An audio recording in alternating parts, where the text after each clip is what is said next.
Hi children, welcome back to Mathematics Plus. Today we solved exercise 1.3 problems. In the previous video, now up to 5th problem solve ಮಾಡಿದ್ವಿ exercise 1.3 problems ನಾವು ಮಕ್ಕಳ ಆಗಿದೆ. ಇವಾಗ next continuation 6th question 6th problem ನ ಇವಾಗ solve ಮಾಡೋಣ. Page number 21 ಅಲ್ಲಿ exercise 1.3 problems ಅಲ್ಲಿ 6th question ನ observe ಮಾಡಿ textbook ತಗೊಂಡು a certain freezing process requires that room temperature be lowered from 40 degrees Celsius at the rate of 5 degrees Celsius every hour. What will be the room temperature 10 hours after the process begins? Magla, ali certain freezing process means ivaga water idu manjugedde aguvanthadu. A water in the manjugedde aguvanth process alli requires that room temperature be lowered from room temperature 40 degrees Celsius inda at the rate of 5 degrees Celsius for every hour. 1 hour ge 40 degrees Celsius inda 5 degrees Celsius ge adu reduce agutte. What will be the room temperature 10 hours after the process beginnings? Agade ee process start agidanta 10 hours after that ಎಷ್ಟು room temperature ಇದೆ ಅಂತ ಕೇಳಿದ್ದಾರೆ. ಅದು solution ನೋಡೋಣ. 6th solution. Current process means at ಆವಾಗ ಇರುವಂತ present temperature 40 degrees Celsius ಇದೆ ಮಕ್ಕಳ room temperature. Next, change in temperature after 10 hours. After 1 hour ಗೆ 5 degrees Celsius ವರೆಗೆ ಅದು ರೆಡ್ಯೂಸ್ ಆಗುತ್ತೆ ಅಂತ ಹೇಳಿದ್ರಲ್ಲ ಮಕ್ಕಳ. ಅದೇ ರೀತಿ change in temperature after 10 hour ಗೆ ಎಷ್ಟು ಚೇಂಜಸ್ ಆಗುತ್ತೆ? ರೆಡ್ಯೂಸ್ ಮೀನ್ಸ್ ಇವಾಗ ಇನ್ಕ್ರೀಸ್ ಆದ್ರೆ ನಾವು ಅದನ್ನ ಪಾಸಿಟಿವ್ ಸೈನ್ ನ ರೆಪ್ರೆಸೆಂಟ್ ಮಾಡ್ತೀವಿ. ಡಿಕ್ರೀಸ್ ಆಗ್ತಿದೆ ಅಲ್ವಾ ಟೆಂಪರೇಚರ್, ರೆಡ್ಯೂಸ್ ಮೀನ್ಸ್ ಡಿಕ್ರೀಸ್ ಆಗ್ತಿದೆ ಅಂತ ಅರ್ಥ. ಡಿಕ್ರೀಸ್ ಆಗ್ತಿದೆ ಅಂತಂದ್ರೆ ನಾವು ಅದನ್ನ ನೆಗೆಟಿವ್ ಸೈನ್ ಇಂದ ರೆಪ್ರೆಸೆಂಟ್ ಮಾಡ್ತೀವಿ. ಹಾಗಾದ್ರೆ change in temperature after 10 hour equals to 10 into 10 hour ಅಂತ ಹೇಳಿದಾರಲ್ವಾ, ಈ 10 hour ಗೆ -5 degrees Celsius ನ ಮಲ್ಟಿಪ್ಲೈ ಮಾಡಿ 10 into 5 degrees Celsius that is equals to -50 degrees Celsius ಆಗುತ್ತೆ. ಅಲ್ಲಿಗೆ 10 hours after 10 hours ಎಷ್ಟಿರುತ್ತೆ? -50 degrees Celsius ಇದೆ. Next temperature after 10 degrees Celsius ಇದು ಚೇಂಜ್ ಆಗುವಂತದ್ದು ಮಕ್ಕಳ. 10 hours ಗೆ ಟೆಂಪರೇಚರ್ ಚೇಂಜ್ ಆಗುವಂತದ್ದು. ಹಾಗಾದ್ರೆ 10 hours ಆದ್ಮೇಲೆ ಎಷ್ಟು ಟೆಂಪರೇಚರ್ ಇದೆ? ಏನ್ ಮಾಡ್ಬೇಕು ನಾವು? 40 degrees Celsius plus -50 degrees Celsius plus ತಗೊಂಡಿದ್ರಲ್ವಾ, ಆಡ್ ಮಾಡಬೇಕು. 40 degrees Celsius ಗೆ -50 degrees Celsius ನ ಆಡ್ ಮಾಡ್ತಿದ್ದೀರಾ. ಇಲ್ಲಿ ನೋಡಿ ಸೈನ್ ಚೇಂಜಸ್, ಸೈನ್ ಮಲ್ಟಿಪ್ಲಿಕೇಶನ್ ನೋಡ್ಕೊಳ್ಳಿ. ಪ್ಲಸ್ ಇಂಟು ಮೈನಸ್ ಇದೆ, ಏನಾಗುತ್ತೆ? ಮೈನಸ್ ಆಗುತ್ತೆ. 40 degrees Celsius -50 degrees Celsius that is equals to -10 degrees Celsius. Starting process beginning ಅಲ್ಲಿ 40 degrees Celsius ಇತ್ತು ರೂಮ್ ಟೆಂಪರೇಚರ್. ಆಫ್ಟರ್ 10 hour ಏನಾಗುತ್ತೆ? ರೂಮ್ ಟೆಂಪರೇಚರ್ -10 degrees Celsius ಆಗಿರುತ್ತೆ. ಅರ್ಥ ಆಯ್ತಾ? ನೆಕ್ಸ್ಟ್ 7th ಕ್ವೆಶ್ಚನ್ ನ ಅಬ್ಸರ್ವ್ ಮಾಡಿ. In a class test containing 10 questions, 5 marks are awarded for every correct answers and -2 marks awarded for every incorrect answer and 0 for questions not attempted. ಇವಾಗ ಒಂದು class ಅಲ್ಲಿ test ಕೊಟ್ಟಿದ್ದಾರೆ. Test ಅಲ್ಲಿ 10 questions ಇದೆ. ಅದಕ್ಕೆ 5 marks awarded for every correct answer. ಪ್ರತಿ ಒಂದು correct answer ಗೆ 5 marks. ಅದು ಕೊಟ್ಟಿರುವಂತ 10 ಕ್ವೆಶ್ಚನ್ಸ್ ಅಲ್ಲಿ ಕರೆಕ್ಟ್ ಆಗಿ ಬರ್ದಿದ್ರೆ 5 marks and -2 marks awarded for every incorrect answer. ಅಲ್ಲಿ ಬರ್ದಿರುವಂತ ಆನ್ಸರ್ ತಪ್ಪಾಗಿದ್ರೆ -2 marks. ಇವಾಗ ನೀವೇನ್ ಮಾರ್ಕ್ಸ್ ತಗೊಂಡಿರ್ತೀರಾ ಅದರಲ್ಲಿ 2 marks ಕಟ್ ಆಗುವಂತದ್ದು. -2 marks ತಗೋತಾರೆ, ಇಟ್ಕೋತಾರೆ. Next and 0 for questions not attempted. Questions ನ ಅಟೆಂಡೇ ಮಾಡಿಲ್ಲ ಅಂತಂದ್ರೆ 0 marks. ಹಾಗಾದ್ರೆ ಫಸ್ಟ್ ಕ್ವೆಶ್ಚನ್, ಮೇನಲ್ಲಿ ಫಸ್ಟ್ ಕ್ವೆಶ್ಚನ್ ಮಕ್ಕಳ, Mohan gets 4 correct answer. Mohan ಅನ್ನುವಂತ student get 4 correct answer, 4 correct and 6 incorrect answer. 4 correct answer ಬರ್ತಾರೆ, 6 ಇನ್ಕರೆಕ್ಟ್ ಆನ್ಸರ್ ಆಗಿದೆ. What is is results, is score. ಆ ಒಂದು ಸ್ಕೋರ್ ಎಷ್ಟು ಬರುತ್ತೆ ಅದನ್ನು ಕ್ಯಾಲ್ಕುಲೇಟ್ ಮಾಡಬೇಕು. ಫಸ್ಟ್ ನೋಡಿ, ಮಾರ್ಕ್ಸ್ ಒಬ್ಟೈನ್ಡ್ ಫಾರ್ ಯಾರು? ಮೋಹನ್ ಅಲ್ವಾ? Mohan marks obtained for correct answer. Correct answer ಎಷ್ಟು ಬರ್ತಿದ್ದಾರೆ? 4 ಕರೆಕ್ಟ್ ಅಲ್ಲ ಮಕ್ಕಳ, ಅಲ್ಲೇ ಕೊಟ್ಟಿದ್ದಾರೆ 4 ಗೆ 5 ಫಸ್ಟ್ ಹೇಳ್ತಿದ್ದಾರೆ. ಕರೆಕ್ಟ್ ಇದ್ರೆ ಅದಕ್ಕೆ ಎಷ್ಟು ಮಾರ್ಕ್ಸ್? 5. ಕರೆಕ್ಟ್ ಆನ್ಸರ್ ಗೆ 5 ತಗೋತಾರಲ್ವಾ, ಹಾಗಾದ್ರೆ ಎಷ್ಟು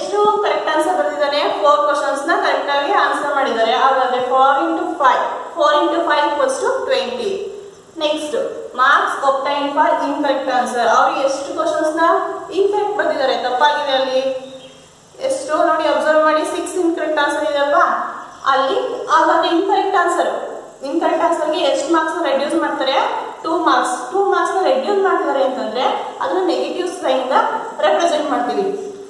6 into -2, 6 ಕ್ವಶನ್ಸ್ ಇನ್ಕರೆಕ್ಟ್ ಆಗಿದೆ, ಅದಕ್ಕೆ -2 ಮಾರ್ಕ್ಸ್ ತರ ರೆಡ್ಯೂಸ್ ಮಾಡ್ಕೊಂಡೋದ್ರೆ 6 ಕ್ವಶನ್ಸ್ ಗೆ -2 ನ ರೆಡ್ಯೂಸ್ ಮಾಡಿದ್ರೆ -12 ಆಗುತ್ತೆ. 6 2s are -12. Next total score. ಹಾಗಾದ್ರೆ ಅವರು ಟೋಟಲ್ ಎಷ್ಟು ಸ್ಕೋರ್ ಮಾಡಿದ್ದಾರೆ, ಮೋಹನ್ ಟೋಟಲ್ ಸ್ಕೋರ್ ಎಷ್ಟು ಸ್ಕೋರ್ ನಾವೇನ್ ಮಾಡಬೇಕು ಮಕ್ಕಳ, ಕರೆಕ್ಟ್ ಆನ್ಸರ್ ಮತ್ತೆ ಇನ್ಕರೆಕ್ಟ್ ಆನ್ಸರ್ ಎರಡನ್ನು ಆಡ್ ಮಾಡ್ಕೋಬೇಕು. ಟೋಟಲ್ ಅಲ್ವಾ, ಟೋಟಲ್ ಮೀನ್ಸ್ ಆಡ್ ಮಾಡ್ತೀವಿ. 20 ಪ್ಲಸ್ -12, ಇನ್ಕರೆಕ್ಟ್ -12 ಇದೆ, ಆಡ್ ಮಾಡ್ಕೊತಿದ್ದೀರಾ. ನೆಕ್ಸ್ಟ್ ಇಲ್ಲಿ ಸೈನ್ ಮಲ್ಟಿಪ್ಲಿಕೇಶನ್ ಮಾಡ್ಕೊಳ್ಳಿ, ಪ್ಲಸ್ ಇಂಟು ಮೈನಸ್ ಆಗುತ್ತೆ. 20 - 12 8. ಹಾಗಾದ್ರೆ ಫೈನಲಿ ಆಗಿ ತಗೊಂಡಂತ ಮಾರ್ಕ್ಸ್ ಎಷ್ಟಿದೆ, 8. ಅರ್ಥ ಆಯ್ತಾ? ನೆಕ್ಸ್ಟ್ ಸೆಕೆಂಡ್ ಕ್ವಶನ್ ಅಬ್ಸರ್ವ್ ಮಾಡಿ. Reshma gets 5 correct answer. Reshma ಅನ್ನುವಂತ ಸ್ಟೂಡೆಂಟ್ 5 ಕರೆಕ್ಟ್ ಆನ್ಸರ್ ಮಾಡಿದ್ದಾರೆ ಅಂಡ್ 5 ಇನ್ಕರೆಕ್ಟ್ ಆನ್ಸರ್. ಅದೇ ರೀತಿ ಕೊಟ್ಟಿರುವಂತ 10 ಕ್ವಶನ್ಸ್ ಇದೆ ಅಲ್ವಾ, 10 ನಲ್ಲಿ 5 ಕರೆಕ್ಟ್ ಇದೆ, 5 ಇನ್ಕರೆಕ್ಟ್ ಇದೆ. ಹಾಗಾದ್ರೆ ವಾಟ್ ಈಸ್ ಹರ್ ಸ್ಕೋರ್, ಅವಳ ಸ್ಕೋರ್ ಎಷ್ಟು? Solution, marks obtained for correct answer. ಯಾರಿದು, ರೇಷ್ಮಾ ಅನ್ನೋ ಸ್ಟೂಡೆಂಟ್. ರೇಷ್ಮಂದು marks obtained for correct answer ಅದು 5 ಕ್ವಶನ್ಸ್ ಕರೆಕ್ಟ್ ಇದೆ. 5 ಕ್ವಶನ್ಸ್ ಕರೆಕ್ಟ್ ಇದೆ. 5 into 5 ಕರೆಕ್ಟ್ ಆನ್ಸರ್ ಎಷ್ಟು ಮಾರ್ಕ್ಸ್, 5 ಅಲ್ವಾ, 5 into 5 25. Like that marks obtained for incorrect answer. ಅದೇ ರೀತಿ ಇನ್ಕರೆಕ್ಟ್ ಆನ್ಸರ್ ಎಷ್ಟು, ಇನ್ಕರೆಕ್ಟ್ ಆನ್ಸರ್ 5, ಅದು ಕೂಡ ಇನ್ಕರೆಕ್ಟ್ 5 ಕ್ವಶನ್ಸ್ ಇದೆ. 5 into ಇನ್ಕರೆಕ್ಟ್ ನಾವು 2 ಮಾರ್ಕ್ಸ್ ನ ರೆಡ್ಯೂಸ್ ಮಾಡ್ತೀವಿ. 5 into -2 5 into -2 ಆನ್ಸರ್ ಎಷ್ಟು ಬರುತ್ತೆ, -10. ಒಂದು ಪಾಸಿಟಿವ್ ಇದೆ, ಒಂದು ನೆಗೆಟಿವ್ ಇದೆ, ಸೊ ಮಲ್ಟಿಪ್ಲಿಕೇಶನ್ ಅಲ್ಲಿ ಆನ್ಸರ್ ನೆಗೆಟಿವ್ ಆಗುತ್ತೆ, -10. Next total score. ರೇಷ್ಮಂದು ಟೋಟಲ್ ಸ್ಕೋರ್ ಎಷ್ಟಾಗುತ್ತೆ, ಇವೆರಡನ್ನ ಆಡ್ ಮಾಡಬೇಕಲ್ವಾ. 25 plus -10, 25 plus -10 that is equals to, ಇಲ್ಲಿ ಸೈನ್ ಮಲ್ಟಿಪ್ಲಿಕೇಶನ್ ಮಾಡ್ಕೊಳ್ಳಿ, ಪ್ಲಸ್ ಇಂಟು ಮೈನಸ್ ಆಗುತ್ತೆ. 25 - 10 ಆನ್ಸರ್ ಒಂದು ಟೋಟಲಿ 15 ಮಾರ್ಕ್ಸ್ ತಗೊಂಡಿದ್ದಾರೆ. 15 ಮಾರ್ಕ್ಸ್ ನ ಸ್ಕೋರ್ ಮಾಡಿದ್ದಾರೆ Reshma. Next third question observe ಮಾಡಿ ಮಕ್ಕಳ, ಟೆಕ್ಸ್ಟ್ ಬುಕ್ ಅಲ್ಲಿ. ಹೀನಾ gets 2 correct and 5 incorrect answers out of 7 questions. She attempts. What is her score? ಅವರು 2 ಕರೆಕ್ಟ್ ಆನ್ಸರ್ ಮತ್ತೆ 5 ಇನ್ಕರೆಕ್ಟ್ ಆನ್ಸರ್. ಟೋಟಲ್ ಎಷ್ಟು ಕ್ವಶನ್ಸ್ ಇತ್ತು ಮಕ್ಕಳ, 10 ಕ್ವಶನ್ಸ್ ಅಲ್ವಾ. 2 ಕರೆಕ್ಟ್ ಮತ್ತೆ 5 ಇನ್ಕರೆಕ್ಟ್ ಆದ್ರೆ ಇನ್ನು 3 ಏನಾಗುತ್ತೆ, ಅವ್ರು ಅಟೆಂಡೇ ಮಾಡಿಲ್ಲ ಅಂತ ಅಂಡರ್ಸ್ಟುಡ್ ಅಲ್ವಾ. ಆಗ ಇದರಲ್ಲಿ ಟೋಟಲಿ ಅವ್ರ ಸ್ಕೋರ್ ಎಷ್ಟು ಅನ್ನೋದನ್ನ ನೋಡೋಣ. Solution, marks obtained for correct answer. ಇದ್ಯಾವುದು, Heena marks obtained for correct answer. ಎಷ್ಟು ಕ್ವಶನ್ ಕರೆಕ್ಟ್ ಆಗಿದೆ, 2 ಅಲ್ವಾ, 2 ಕ್ವಶನ್ಸ್ ಕರೆಕ್ಟ್ ಇದೆ, ಅದಕ್ಕೆ 5 ಮಾರ್ಕ್ಸ್ ತರ 5 into 2 is equals to 10 marks. Marks obtained for incorrect answer. ಅದೇ ರೀತಿ ಇನ್ಕರೆಕ್ಟ್ ಆನ್ಸರ್ ಎಷ್ಟು ಕ್ವಶನ್ಸ್, ಅವರು 5 ಇನ್ಕರೆಕ್ಟ್ ಆನ್ಸರ್ ಮಾಡಿದ್ದಾರೆ ಮಕ್ಕಳಾಗಿ. 5 ಇನ್ಕರೆಕ್ಟ್ ಆನ್ಸರ್ ಇಲ್ಲಿ ನೋಡಿ, 5 ಕ್ವಶನ್ಸ್, ಇಲ್ಲಿ 2 ಕ್ವಶನ್ಸ್ ಗೆ ಕರೆಕ್ಟ್ ಆನ್ಸರ್ ಇದೆ, 2 ಕ್ವಶನ್ಸ್, ಅದಕ್ಕೆ 5 ಮಾರ್ಕ್ಸ್. ಹಂಗೆ ಇದು ಮಾರ್ಕ್ಸ್, ಇದು 5 ಕ್ವಶನ್ಸ್, ಅದಕ್ಕೆ -2 ಮಾರ್ಕ್ಸ್. 5 ಇನ್ಕರೆಕ್ಟ್ ಇದೆ ಅಲ್ವಾ, ಸೊ ಹಾಗಾಗಿ 5 ಕ್ವಶನ್ಸ್ ಗೆ -2 ಮಾರ್ಕ್ಸ್ ತರ ರೆಡ್ಯೂಸ್ ಮಾಡ್ಕೊತೀವಿ.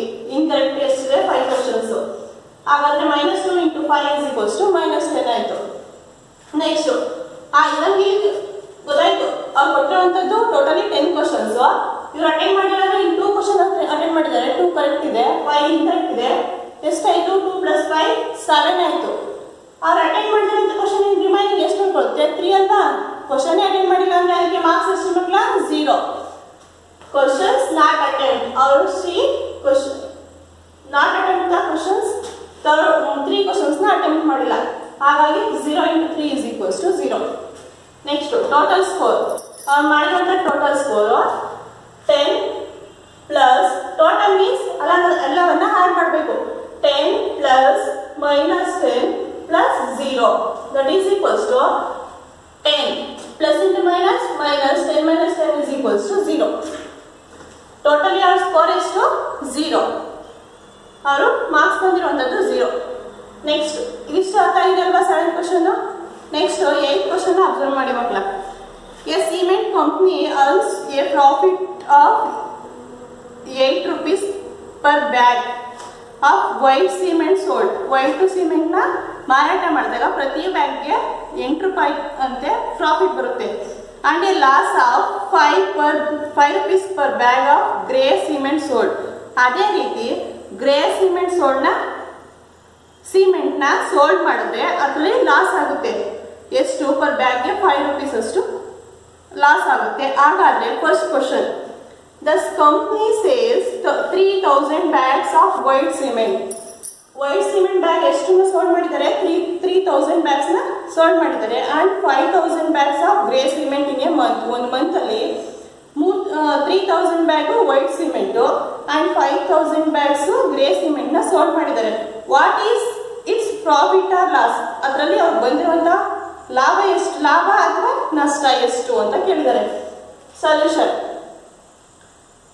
Profit earn by white bag. White bag ನ ಸೇಲ್ ಮಾಡಿದಾಗ ಮಕ್ಕಳ ಅದು ಪ್ರಾಫಿಟ್ ಸಿಗುವಂತದ್ದು. ಗ್ರೇ ಬ್ಯಾಗ್ ನ ಸೇಲ್ ಮಾಡಿದ್ರೆ ಅದು ಲಾಸ್ ಆಗುವಂತದ್ದು. Next, what profit earn by selling white bags. White bags ಎಷ್ಟು ಸೇಲ್ಸ್ ಮಾಡಿದ್ದಾರೆ? 3000. ಪ್ರತಿ ಬ್ಯಾಗ್ಗೆ ಪ್ರಾಫಿಟ್ ಸಿಗುವಂತದ್ದು 8 ರೂಪೀಸ್ ಅಲ್ವಾ? ಸೊ ನಾವೇನ್ ಮಾಡಬೇಕು? 3000 ಇಂಟು 8 ಮಾಡ್ಕೋಬೇಕು. 3000 ಇಂಟು 8, 8 3s 24. ಇಲ್ಲಿ ರಿಮೈನಿಂಗ್ 3 zeros ಇದೆ, ಹಾಗೆ 3 zeros ನ ಬರ್ಕೊಳ್ಳಿ. ಟೋಟಲಿ 24,000 ಆಯ್ತು. ಪ್ರಾಫಿಟ್ ಬಂದಿದೆಷ್ಟು? 24,000. Next loss. ಅದೇ ರೀತಿ ಗ್ರೇ ಬ್ಯಾಗ್ಸ್ ನ 5000 ಬ್ಯಾಗ್ಸ್ ಆಫ್ ಗ್ರೇ ಸಿಮೆಂಟ್ ನ ಸೇಲ್ ಮಾಡಿದ್ದಾರೆ. ಅದರಲ್ಲಿ ನಮ್ಗೆ ಗೊತ್ತು ಗ್ರೇ ಬ್ಯಾಗ್ಸ್ ಅಲ್ಲಿ ಲಾಸ್ ಆಗುತ್ತೆ. ಲಾಸ್ ಇನ್ಕ್ಲೂಡ್ ಎಷ್ಟು ಲಾಸ್ ಆಯ್ತು? By selling grey bags. Grey bags sale ಮಾಡಿದಾಗ ಎಷ್ಟು ಲಾಸ್ ಆಯ್ತು? ಪ್ರತಿ ಬ್ಯಾಗ್ಗೆ ಎಷ್ಟು ರೂಪಾಯಿ ಲಾಸ್ ಆಗುತ್ತೆ ಅಂತ ಹೇಳಿದ್ದಾರೆ? 5 ರೂಪೀಸ್ ಲಾಸ್ ಆಗುತ್ತೆ ಅಂತ ಹೇಳಿದ್ದಾರೆ. ಎಷ್ಟು ಸಿಮೆಂಟ್ ಎಷ್ಟು ಬ್ಯಾಗ್ಸ್ ಸೋಲ್ಡ್ ಆಗಿದೆ? 5000 ಬ್ಯಾಗ್ಸ್ ಸೋಲ್ಡ್ ಆಗಿದೆ. ಹಾಗಾಗಿ ನಾವು 5 into 5000 ಅಂತ ಬರ್ಕೋತೀವಿ. 5 into 5000 is equals to 5 5s are 25. 5 into 5000 is equals to 25,000. ಅರ್ಥ ಆಯ್ತಲ್ವಾ? ನೆಕ್ಸ್ಟ್ ಇಲ್ಲಿ ನೋಡಿ, ಲಾಸ್ ಗ್ರೇಟರ್ ಇದೆಯಾ ಪ್ರಾಫಿಟ್ ಗ್ರೇಟರ್ ಇದೆಯಾ ಮಕ್ಕಳ? ಲಾಸ್ ಗ್ರೇಟರ್ ಇದೆ ಅಲ್ವಾ? 25,000 is greater than the 24,000. So loss is greater than the profit. ಇಲ್ಲಿ ಏನಾಗಿದೆ? ಲಾಸ್ ಅನ್ನುವಂಥದ್ದೇ ಪ್ರಾಫಿಟ್ ಗಿಂತ ಜಾಸ್ತಿ ಆಗ್ತಿದೆ. Total loss. ಹಾಗಾದ್ರೆ ಎಷ್ಟು ಲಾಸ್ ಆಯ್ತು? ಟೋಟಲ್ ಲಾಸ್ ನಮ್ಗೆ ಗೊತ್ತಾಯ್ತು. ಇಲ್ಲಿ ಆನ್ಸರ್ ನೋಡಿದಾಗ ಗೊತ್ತಾಗ್ತಿದೆ ಲಾಸ್ ಆಗ್ತಿದೆ ಅಂತ. ಹಾಗಾದ್ರೆ ಎಷ್ಟು ಲಾಸ್ ಆಗ್ತಿದೆ ಅಂತ ಐಡೆಂಟಿಫೈ ಮಾಡ್ಬೇಕಲ್ವಾ? ಟೋಟಲ್ ಲಾಸ್ ಈಕ್ವಲ್ಸ್ ಟು ನೋಡಿ ಬಂದಂತ ಲಾಸ್ ಇದೆಯಲ್ವಾ, ಲಾಸ್ ಇಂದ ಪ್ರಾಫಿಟ್ ಎಷ್ಟಾಗಿದೆ ಅದನ್ನ ಸಪ್ರೇಟ್ ಮಾಡಿ. 25,000 minus 24,000 that is equals to 1,000. ಅದಾಯ್ತಲ್ಲ ಮಕ್ಕಳ? ಟೋಟಲಿ ಅವ್ರಿಗೆ 1,000 ಅಷ್ಟು ಲಾಸ್ ಆಗಿದೆ. ನೆಕ್ಸ್ಟ್ ಅದೇ ಇದರಲ್ಲಿ ಕ್ವಶನ್ ಅಲ್ಲಿ second B, what is the number of white cement bags it must sell to have neither profit nor loss? If the number of grey bags sold in is 6,400 bags. Second question observe ಮಾಡಿ, what is the number of white cement bags it must sell to have neither profit nor loss? If the number of grey bags sold is 6,400 bags. ಅವರು grey bags ನ sold ಮಾಡಿದಾಗ ಮಕ್ಕಳ ಎಷ್ಟು loss ಆಗುತ್ತೆ ಅಂತ ಕೇಳಿದ್ದಾರೆ. Like white cement bags ಎಷ್ಟು sold ಆಗಿದೆ ಅಂತ ನಮಗೆ ಗೊತ್ತಿಲ್ಲ. ಅದನ್ನೇ ಎಕ್ಸ್ ಅಂತ ತಗೊಳ್ಳಿ ಆಯ್ತಾ? ಅದು ಅನ್ನೋನ್. ಸೊ ಎಕ್ಸ್ ಅಂತ ತಗೋತೀರಾ. ನೆಕ್ಸ್ಟ್ ಲಾಸ್ ಇನ್ಕ್ಲೂಡ್ ಎಷ್ಟು ಗ್ರೇ ಬ್ಯಾಗ್ಸ್ ಸೋಲ್ಡ್ ಆಗಿದೆ? 6,400 ಬ್ಯಾಗ್ಸ್ ಸೋಲ್ಡ್ ಆಗಿದೆ ಅಲ್ವಾ? ಎಷ್ಟು ಲಾಸ್ ಆಗುತ್ತೆ? ಪರ್ ಬ್ಯಾಗ್ಗೆ 5 rupees ಲಾಸ್ ಆಗುತ್ತೆ. ಹಾಗಾಗಿ 6,400 into 5 that is equals to ನೋಡಿ 5 into 0 0, 5 into 0 0, 5 4s are 20, 20 ಗೆ 0 ಬರ್ಕೋತೀರಾ, 2 ಕ್ಯಾರಿ, 5 6 are 30, 30 plus 2 32, ಟೋಟಲಿ 32,000 ಅದು ಲಾಸ್ ಆಗುವಂಥದ್ದು. ನೆಕ್ಸ್ಟ್ ಪ್ರಾಫಿಟ್ ನಮಗೆ ಎಷ್ಟು ಪ್ರಾಫಿಟ್ ಆಗ್ತಿದೆ ಅಂತ ಗೊತ್ತಿಲ್ಲ ಮಕ್ಕಳ, ಎಷ್ಟು ಬ್ಯಾಗು ಎಷ್ಟು ಇದು ಅಂತ. Profit earn is equals to unknown, ಎಷ್ಟು ಸೋಲ್ಡ್ ಆಗಿದೆ ಅಂತ ಗೊತ್ತಿಲ್ಲ, ಬಟ್ ಪರ್ ಬ್ಯಾಗ್ ಎಷ್ಟು ಪ್ರಾಫಿಟ್ ಬರುತ್ತೆ ಅಂತ ಗೊತ್ತಲ್ವಾ. That is equals to 8 into x ಅಂತ ತಗೊಳ್ಳೋಣ. 8 into x is equals to 8x. ಇಲ್ಲೇನಂತ ಹೇಳಿದರೆ ನೈದರ್ ಪ್ರಾಫಿಟ್ ನಾರ್ ಲಾಸ್ ಅಂತ ಹೇಳಿದ್ರೆ ಮಕ್ಕಳ, ಆವಾಗ ನಾವೇನಂತ ಕನ್ಸಿಡರ್ ಮಾಡ್ಕೊತಿದ್ದೀವಿ, loss is equals to profit. ಎಷ್ಟು ಲಾಸ್ ಆಗುತ್ತೋ ಅಷ್ಟೇ ಪ್ರಾಫಿಟ್ ಬರುತ್ತೆ ಅಂತ ಕನ್ಸಿಡರ್ ಮಾಡ್ಕೊಳ್ಳೋಣ. Loss is equals to profit, that implies ಇಲ್ಲಿ ಲಾಸ್ ಎಷ್ಟಿದೆ 32,000 ಇದೆ, ಪ್ರಾಫಿಟ್ ಎಷ್ಟಿದೆ 8x. X value find out ಮಾಡಬೇಕು 8x. ಹಾಗಾದ್ರೆ ಈ 32,000 ಈಕ್ವಲ್ಸ್ ಟು 8x ಇದೆಲ್ಲ ಅಂದ್ರೆ ನಾವು ಈಕ್ವಲ್ ಇಂದ ಇಂಟರ್ಚೇಂಜ್ ಮಾಡಿ ಬರ್ಕೊಳ್ಳೋಣ. 8x equals to 32,000. Next 8x equals to 32,000 ಅಲ್ಲಿ ನಮಗೆ x ವ್ಯಾಲ್ಯೂ ಬೇಕು. So x is equals to 32,000 divide by 8. Divide ಮಾಡಿ 8 1s 8, 8 4s 32. ಆನ್ಸರ್ ಏನು ಬಂತು? x is equals to 4,000. ಎಷ್ಟು ಬ್ಯಾಗ್ಸ್ ಸೋಲ್ಡ್ ಆಗುತ್ತೆ? ಪ್ರಾಫಿಟ್ ಆಗೋಕ್ಕೆ ವೈಟ್ ಸಿಮೆಂಟ್ 4,000 ಬ್ಯಾಗ್ಸ್ ಸೋಲ್ಡ್ ಆಗುತ್ತೆ. ಅರ್ಥ ಆಯ್ತಲ್ವಾ? ನೆಕ್ಸ್ಟ್ 9th ಕ್ವಶನ್ ಅಬ್ಸರ್ವ್ ಮಾಡಿ. Replace the blank with an integer to make it a true statement. ಕೊಟ್ಟಿರುವಂತ ಬ್ಲಾಂಕ್ ನ ಫಿಲ್ ಮಾಡಿ, ಅದು ಟ್ರೂ ಸ್ಟೇಟ್ಮೆಂಟ್ ಆಗಿರ್ಬೇಕು ಮಕ್ಕಳ. ಸ್ಟೇಟ್ಮೆಂಟ್ ಕರೆಕ್ಟ್ ಆಗಿರ್ಬೇಕು, ಆ ರೀತಿ ಫಿಲ್ ಮಾಡಿ ಇಂಟೀಜರ್ಸ್ ನ ಯೂಸ್ ಮಾಡಿ ಅಂತ ಹೇಳಿದ್ದಾರೆ. ಇವಾಗ ನೋಡಿ first one a -3 into dash equals to 27. ಈ -3 ಜೊತೆ ಒಂದು ಇಂಟೀಜರ್ ನ ಮಲ್ಟಿಪ್ಲೈ ಮಾಡಿದ್ರೆ ಆನ್ಸರ್ 27 ಬರಬೇಕು. ನೋಡಿ ನಾವು ಮಲ್ಟಿಪ್ಲಿಕೇಶನ್ ಅಲ್ಲಿ ಫಸ್ಟ್ ಸೈನ್ ಮಲ್ಟಿಪ್ಲಿಕೇಶನ್ ನೋಡ್ಕೋಬೇಕು ಮಕ್ಕಳ. ಒಂದು ನೆಗೆಟಿವ್ ಇದೆ, ಆನ್ಸರ್ ಅಲ್ಲಿ ಪಾಸಿಟಿವ್ ಇದೆ. ನಮ್ಗೆ ಗೊತ್ತು plus into minus equals to minus, minus into plus equals to minus, minus into minus is equals to plus, plus into plus is equals to plus ಅಂತ ಗೊತ್ತು ಅಲ್ವಾ ಮಕ್ಕಳ. ಹಾಗಾದ್ರೆ ಇಲ್ಲಿ ಒಂದು ನೋಡಿ ಮಲ್ಟಿಪ್ಲಿಕೇಶನ್ ಅಲ್ಲಿ ಒಂದು ನೆಗೆಟಿವ್ ಇದೆ, ಆನ್ಸರ್ ಅಲ್ಲಿ ಪಾಸಿಟಿವ್ ಬರಬೇಕು. ಅವಾಗ ಏನಾಗಬೇಕು, ಇನ್ನೊಂದು ನಂಬರ್ ನಾವು ಯಾವ ಇಂಟೀಜರ್ ನ ಮಲ್ಟಿಪ್ಲೈ ಮಾಡ್ತೀವೋ ಅದು ನೆಗೆಟಿವ್ ಆಗಿರ್ಬೇಕು ಅಲ್ವಾ. ಹಾಗಾದ್ರೆ ನೆಕ್ಸ್ಟ್ 3 ಜೊತೆ ಯಾವ ಇಂಟೀಜರ್ ನ ಮಲ್ಟಿಪ್ಲೈ ಮಾಡಿದ್ರೆ 27 ಬರುತ್ತೆ. 3 9s 23, 27 ಅಲ್ವಾ. -3 into -9 that is equals to plus 27. Correct ಬಂತ ಮಕ್ಕಳ. ನೆಕ್ಸ್ಟ್ ಅದೇ ರೀತಿ ಸೆಕೆಂಡ್ ಒನ್ಗೆ ಅಪ್ಲೈ ಮಾಡಿ. ಒಂದು 5 ಕೊಟ್ಟಿದ್ದಾರೆ, 5 ಇಂಟು ಡ್ಯಾಶ್ ಈಕ್ವಲ್ಸ್ ಟು -35. ಒಂದು ಪಾಸಿಟಿವ್ ಇಂಟೀಜರ್ ಇದೆ, ಆನ್ಸರ್ ನೆಗೆಟಿವ್ ಇಂಟೀಜರ್ ಬರಬೇಕು. ಹಾಗಾದ್ರೆ ನಾವು 5 ಜೊತೆ ಪಾಸಿಟಿವ್ ಇಂಟೀಜರ್ ಜೊತೆ ಮಲ್ಟಿಪ್ಲೈ ಮಾಡ್ತೀವಂತ ಇನ್ನೊಂದು ಇಂಟೀಜರ್ ಏನಾಗಿರುತ್ತೆ ನೆಗೆಟಿವ್ ಆಗಿರುತ್ತಲ್ವಾ. ಪ್ಲಸ್ ಇಂಟು ಮೈನಸ್ ಮೈನಸ್ ಆಗುತ್ತೆ. Next 5 7s 35. ಅರ್ಥ ಆಯ್ತಲ್ವಾ. ನೆಕ್ಸ್ಟ್ ಹಾಗೆ ಸಿ ಇಲ್ಲಿ ನೋಡಿ ಆನ್ಸರ್ ಅಲ್ಲಿ ನೆಗೆಟಿವ್ ಇದೆ, -56 ಇದೆ, ಒಂದು ಇಂಟೀಜರ್ -8 ಇದೆ. ಹಾಗಾದ್ರೆ ಇನ್ನೊಂದು ಇಂಟೀಜರ್ ನಾವು ಮಲ್ಟಿಪ್ಲೈ ಮಾಡ್ತಿರೋಂಥದ್ದು ಏನಾಗುತ್ತೆ ಪಾಸಿಟಿವ್ ಆಗುತ್ತೆ. ಪ್ಲಸ್ ಇಂಟು ಮೈನಸ್ ಮೈನಸ್ ಆಗುತ್ತೆ, ಮೈನಸ್ ತಗೋಬಿಟ್ರೆ ಏನಾಗುತ್ತೆ ಮೈನಸ್ ಇಂಟು ಮೈನಸ್ ಪ್ಲಸ್ ಆಗ್ಬಿಡುತ್ತೆ. ಸೊ ಇಲ್ಲಿ ಪ್ಲಸ್ ತಗೋಬೇಕು. ನೆಕ್ಸ್ಟ್ 8 ಮಲ್ಟಿಪ್ಲೈ ಮಾಡ್ಕೊ, ಒಂದು 8 1s 8, 8 2s 16, 8 3s 24 ಹಾಗೆ 8 5s 40, 8 6s 48, 8 7s 56. ಆನ್ಸರ್ ಏನು 7 plus 7. 7 into -8 that is equals to -56. Next D ಇಲ್ಲಿ -12 ಕೊಟ್ಟಿದ್ದಾರೆ ಮಕ್ಕಳ. ಆನ್ಸರ್ ಏನಾಗಿದೆ 132. 12 ಮಲ್ಟಿಪ್ಲಿಕೇಶನ್ 12 10s 120 ಆಗುತ್ತಲ್ವಾ. ನೆಕ್ಸ್ಟ್ ನಿಮಗೆ 12 11s ಆ ತರ ಗೊತ್ತಿರಲ್ಲ, ನೀವೇನ್ ಮಾಡ್ಬೇಕು ಅವಾಗ 132 ನ 12 ಇಂದ ಡಿವೈಡ್ ಮಾಡ್ಕೋಬೇಕು. 12 ಇಂದ ಡಿವೈಡ್ ಮಾಡ್ಕೋಬೇಕು. ಇಲ್ಲಿ ನೋಡಿ 12 1s 12, 3 ಅಲ್ಲಿ 2 ನ ಸಬ್ಟ್ರಾಕ್ಟ್ ಮಾಡಿದ್ರೆ 1, 1 ಸಬ್ಟ್ರಾಕ್ಟ್ ಮಾಡಿದ್ರೆ 0, ಮತ್ತೆ ರಿಮೈನಿಂಗ್ 2 ನ ಇಳಿಸ್ಕೊತೀರಾ. 12 1s ಮತ್ತೆ ರಿಮೈನಿಂಗ್ ಫಸ್ಟ್, ಮತ್ತೆ 12 1s 12. ಆನ್ಸರ್ ಬಂತು 11. ಹಾಗಾದ್ರೆ ಮಕ್ಕಳ 11 ಇಂಟು 12 ಇಸ್ ಈಕ್ವಲ್ಸ್ ಟು 132. ಇಲ್ಲೇನು ಬರುತ್ತೆ 11 ಆಗುತ್ತೆ. ಪ್ಲಸ್ 11 ಮೈನಸ್ 11 ನೋಡಿ, ಇಲ್ಲಿ ಒಂದು ನೆಗೆಟಿವ್ ಇದೆ, ಆನ್ಸರ್ ಪಾಸಿಟಿವ್ ಇದೆ. ಸೊ ನಾವೇನ್ ಮಾಡ್ಕೋಬೇಕು, ಇಲ್ಲಿ ಆನ್ಸರ್ ಅಲ್ಲಿ ಇನ್ನೊಂದು ನೆಗೆಟಿವ್ ನಂಬರ್ ತಗೋಬೇಕು. ಹಾಗಾದ್ರೆ -11. ಅರ್ಥ ಆಯ್ತಲ್ವಾ. ಇದಿಷ್ಟು ಪ್ರಾಬ್ಲಮ್ಸ್ ಅರ್ಥ ಆಗಿದೆ ನಮ್ಮ ಮಕ್ಕಳಿಗೆ ಒಂದ್ಸಲ ಬರೆದು